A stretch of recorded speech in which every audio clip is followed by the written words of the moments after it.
All right, we have a little bit of stuff going on here. So I'm going to show you some behind the scenes footage of a shoot that I was on last week, a little bit of a gear room storage breakdown, and then a little bit of TV stuff. I'll get to all this later. So essentially with this shoot that you're seeing some footage of is a piece to camera that we recorded with one of our managing directors, and it's about a 3-minute script. We filmed it with 2 cameras. When I edited it, I didn't actually even use a second angle. So we've got 2 FX6s shooting in 4K, and we've got a Sony, what are they called? UHP dual channel recorders, nan light, just shooting it into the room, getting a little bit of ambience. I'll show you what the shot looks like. This is generally what I've went with, and to be honest, it's a bit uninspired, but made do with what I could. We put a plant in the background, but they're pretty happy with the final result, and I'm pretty happy if they're not asking me for too many revisions. This is our gear room. So we've recently hired probably 6 new employees in the department so far, and our gear room's got a bit of a revamp because of it. We've hired a couple of employees that are really quite passionate about gear, and they love organizing this stuff and storage. There's my coffee stash along with some other people's as well. Very vital to a steady hand. We used to have 3 FX6s, and we've now got 6 of them. We inherited a couple of FX30s as well, but our FX6s, the little fleet there, is the A-cam. So we're getting a couple more of these Anton Bauer V-plate attachments for the new FX6s that we've got. I really don't love relying on the BPU batteries too often, so the V mounts are really nice. A couple of A7s there, the original ones, and then a little suite of lenses that you can see. And since I recorded this, actually we received a delivery of a couple more lenses. So we've got a couple more 24-70s, another 50mm, and we got another 70-200, I think. Don't quote me on all that, and yeah, I don't mind it. There's our bloody teleprompter that annoys the crap out of me. That thing is too hard to move, so we put it on the biggest tripod we can and move it very sparingly. Got a couple of batteries, and we've got them all separated with a few hard drives and some dust blowers there as well. We need a couple more V-mounts for this kind of work. I'm doing a shoot this week, and I've got 4 FX6s with me on the shoot, but we only have 8 V-mount batteries. So I'm kind of like, I don't think we'll burn through all of them, but I'm gonna get close. You can see our light stands and our audio desk, a little bit of tape, and it's kind of coming together. Like, I mean, we don't have a whole lot of time to dedicate to completely like making this room as perfect as possible, and to be honest, that's not even practical because the room's going to change up, and I don't know, we might even get shifted to a different room. So at the moment, it's pretty much put things in shelves and organize them a little bit. There's our tripods and miscellaneous things. All of our camera bags and lighting equipment are up the top. Our actual lights are down the bottom, but those are our light diffusers and modifiers, and our camera bags. Got the trusty Cine saddle. Come on. Anyway, I love that stuff. I don't know, looks like I'm holding a mandarin as well, so. Okay, new light in the storeroom. We've got the Amaran Ray 650, and we're 660C, baby. 660C. RGB power, but let's see this lighting change. 300K, 10,000K. Oh my God. Okay, thanks for correcting me on that one, Ben. That's 660. Yeah, these are our new key lights, and we got 3 of them. So we're gonna try them out now. It's almost more than twice the power that we had before from a light. They're a bit bigger. We're gonna see how it is. Okay, so here's the next little section of this video. We've got a little bit of TV stuff. Now, I actually studied broadcast when I was in TAFE about 8 years ago or so, maybe 10 years ago. And I studied vision mixing and setting up broadcast cameras and outside broadcasts and all of it. So any chance I can kind of get into a studio and have a look at what's going on, I don't mind it. But the gig today is actually, I'm following around my dad. He's works for the Salvation Army, and occasionally he gets on TV to do some public relations related meetings. Not meetings, but like TV spots, I guess. And this time they're at channel 9, I think.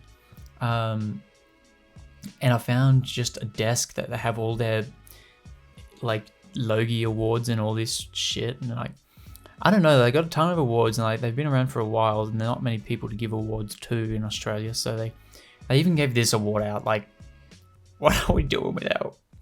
I don't know. They're not publicly funded, so if they want to compete in the beach volleyball competition, let them. News team, hell yeah, look at them. They all have the same haircut, even the chick.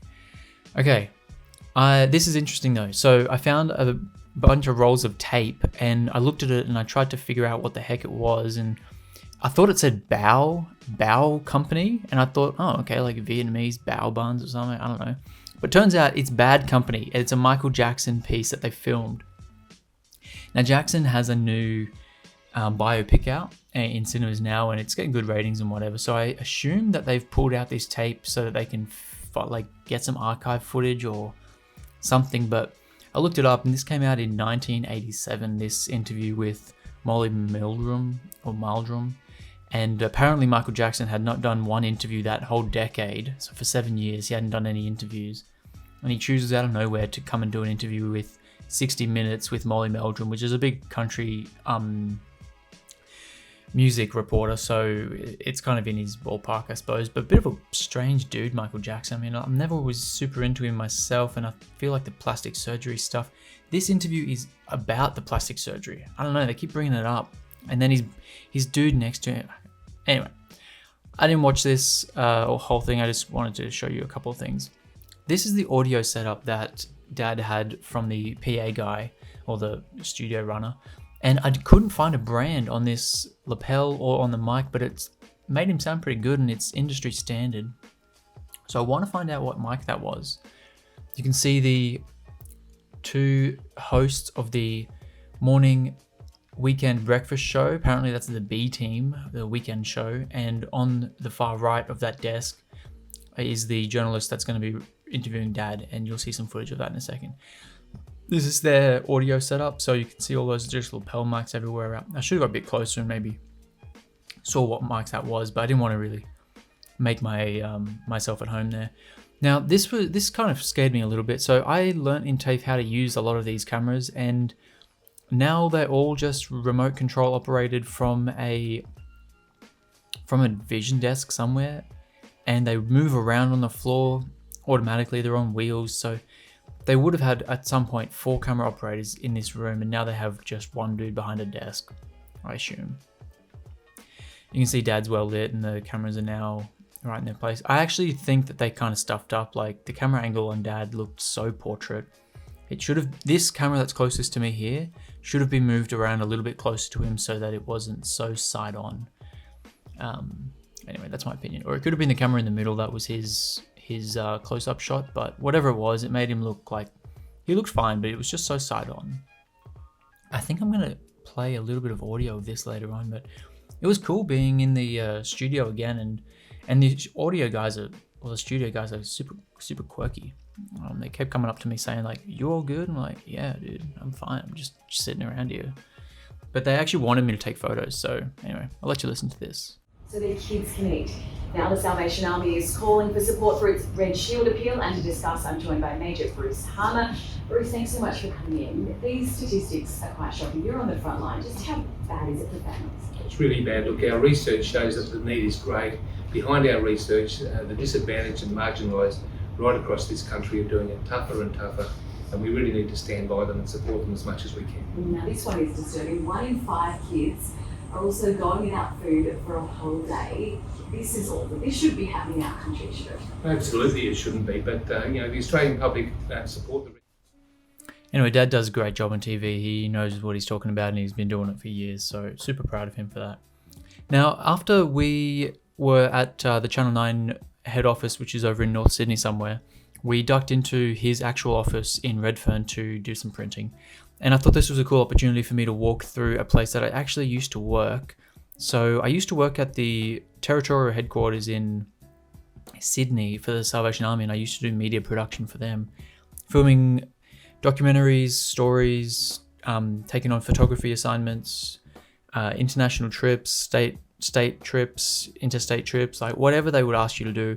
Essentially, we're going around filming documentary style content for the Salvation Army, and you can see it's kind of a cool building, but since I've worked here, which was kind of like 3 or 4 years ago, they've actually downsized and they own this whole building, the Salvos, but apparently they've rented out the top floor, the very bottom floor, which is Woolworths, they rented that out, and the floor that I used to work on, which is the second floor, the third floor, they rented that out as well. So yeah, it's just like when you find yourself working in corporate offices and in corporate dynamics, you just got to be ready for changes like that. And I'm sure it's the same with Channel 9 and how they had to downsize the camera operators for those remote cameras. But this is kind of the layout of the office that I used to work in. But when I was there, we actually had a separate media room, and it was next to a studio. It was really cool.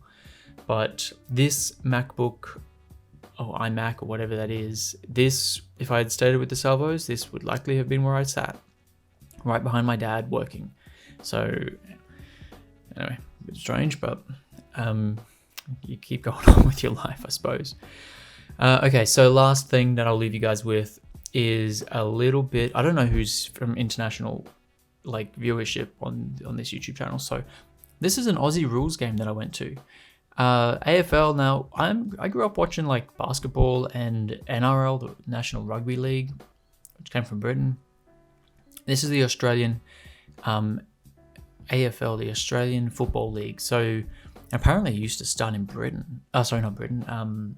It used to start in Victoria. It was called the Victorian Football League. So how hipster is that?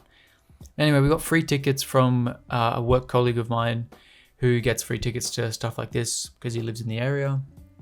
So he said, who wants to go see the Giants game? And I'd never seen any AFL before. So we went, had a couple beers with Dad. He doesn't drink. So I had a couple sausage hot dogs with him. And yeah, just watched a little bit of the football, I guess.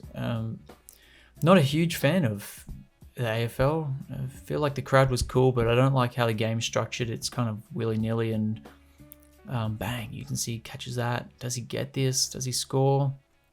Do we even know what a score is in this game? I am so lost, but that's about it. Look, back to back with these videos. I feel like I've released 2 this week, and I'm on shoots all this week as well, plus a exciting event on Friday, which you can stay tuned for. So have a great day, and I hope you all woke up at 5 o'clock because I surely did this morning.